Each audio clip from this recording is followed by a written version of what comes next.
Human rights are moral principles or norms that describe certain standards of human behavior and are regularly protected in municipal and international law. They are commonly understood as inalienable, fundamental rights to which a person is inherently entitled simply because she or he is a human being, and which are inherent in all human beings, regardless of their age, ethnic origin, location, language, religion, ethnicity, or any other status. They are applicable everywhere and at every time in the sense of being universal. And they are egalitarian in the sense of being the same for everyone. They are regarded as requiring empathy and the rule of law and imposing an obligation on persons to respect the human rights of others. And it is generally considered that they should not be taken away except as a result of due process, based on specific circumstances.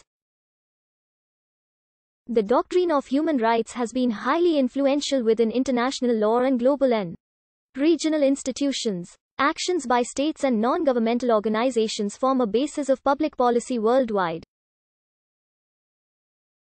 The idea of human rights suggests that, if the public discourse of peacetime global society can be said to have a common moral language, it is that of human rights. The strong claims made by the doctrine of human rights continue to provoke considerable skepticism and debates about the content, nature and justifications of human rights to this day.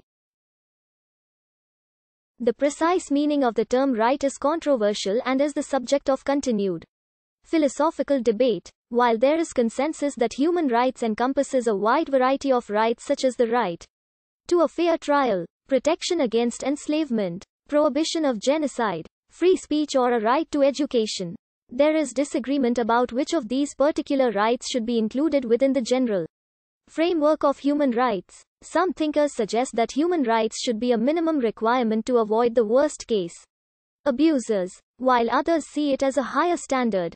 Many of the basic ideas that animated the human rights movement developed in the aftermath of the Second World War and the events of the Holocaust, culminating in the adoption of the Universal Declaration of Human Rights in Paris by the United Nations General Assembly in 1948. Ancient peoples did not have the same modern-day conception of universal human rights. The true forerunner of human rights discourse was the concept of natural rights, which appeared as part of the medieval natural law tradition that became prominent during the European Enlightenment, with such philosophers as John Locke, Francis Hutcheson and Jean-Jacques Burlamaqui, and which featured prominently in the political discourse of the American Revolution and the French Revolution. From this foundation, the modern human rights arguments emerged over the latter half of the 20th century, possibly as a reaction to slavery, torture, genocide and war crimes, as a realization of inherent human vulnerability and as being a precondition for the possibility of a just society. Ancient peoples did not have the same modern-day conception of universal human rights. The true forerunner of human rights discourse was the concept of natural rights, which appeared as part of the medieval natural law tradition that became prominent during the European Enlightenment. From this foundation, the modern human rights arguments emerged over the latter half of the 20th century. 17th-century English philosopher John Locke discussed natural rights in his work, identifying them as being life, liberty, and estate, leading to the United States Declaration of Independence and the French Declaration of the Rights of Man and of the Citizen respectively, both of which articulated certain human rights.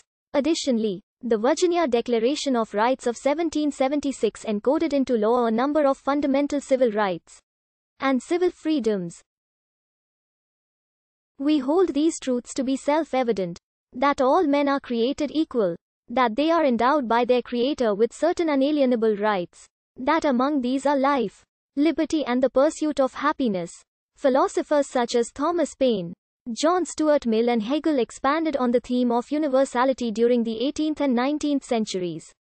In 1831, William Lloyd Garrison wrote in a newspaper called The Liberator that he was trying to enlist his readers in the great cause of human rights, so the term human rights probably came into use sometime between Paine's The Rights of Man and Garrison's publication.